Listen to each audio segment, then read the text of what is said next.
Zechariah chapter 14. Behold, the day of the Lord cometh, and thy spoil shall be divided in the midst of thee. For I will gather all nations against Jerusalem to battle, and the city shall be taken, and the house rifled, and the woman ravished, and half of the city shall go forth into captivity, and the residue of the people shall not be cut off from the city. Then shall the Lord go forth and fight against those nations, as when he fought in the day of battle. And his feet shall stand in that day upon the Mount of Olives, which is before Jerusalem, on the east, and the Mount of Olives shall cleave in the midst thereof, toward the east and toward the west. And there shall be a very great valley, and half of the mountain shall remove toward the north, and half of it toward the south. And you shall flee to the valley of the mountains, for the valley of the mountains shall reach unto Azal.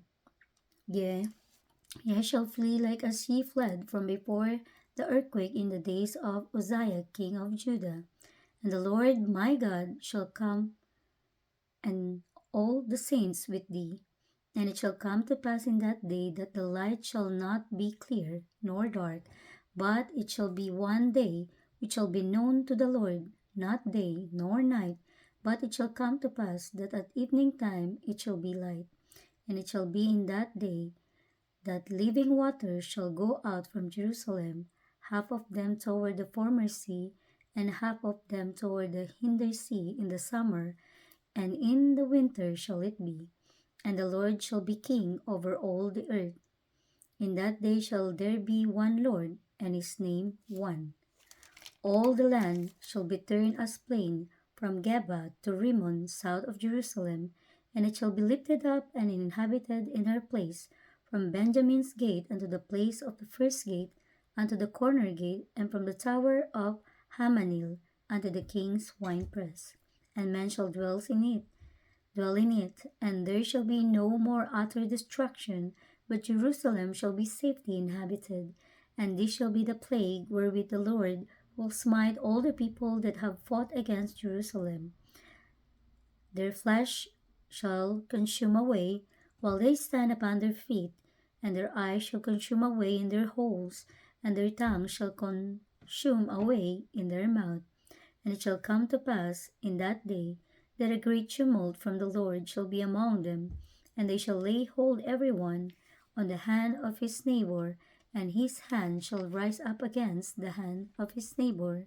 And Judah also shall fight at Jerusalem, and the wealth of all the heathen round about shall be gathered together, gold and silver, and apparel in great abundance. And so shall be the plague of the horse, of the mule, of the camel, and of the ass, and of all the beasts that shall be in these tents at this plague. And it shall come to pass that every one that is left of all nations which came against Jerusalem shall even go up from year to year to worship the King, the Lord of hosts, and to keep the feast of tabernacles. And it shall be that whoso will not come up, all the families of the earth, unto Jerusalem, to worship the King, the Lord of hosts, even upon them shall be no rain. And if the family of Egypt go not up, and come not, that have no rain, there shall be the plague wherewith the Lord will smite the heathen that come not up to keep the feast of tabernacles. This shall be the punishment of Egypt, and the punishment of all nations that come not up to keep the feast of tabernacles. In that day shall there be upon the bells of the horses holiness unto the Lord, and the pots in the Lord's house shall be like the bowls before the altar. Yea, every pot in Jerusalem and in Judah shall be holiness unto the Lord of hosts. And all they that sacrifice shall come and take of them, and see it therein, and in that day there shall be no more the Canaanite in the house of the Lord of hosts.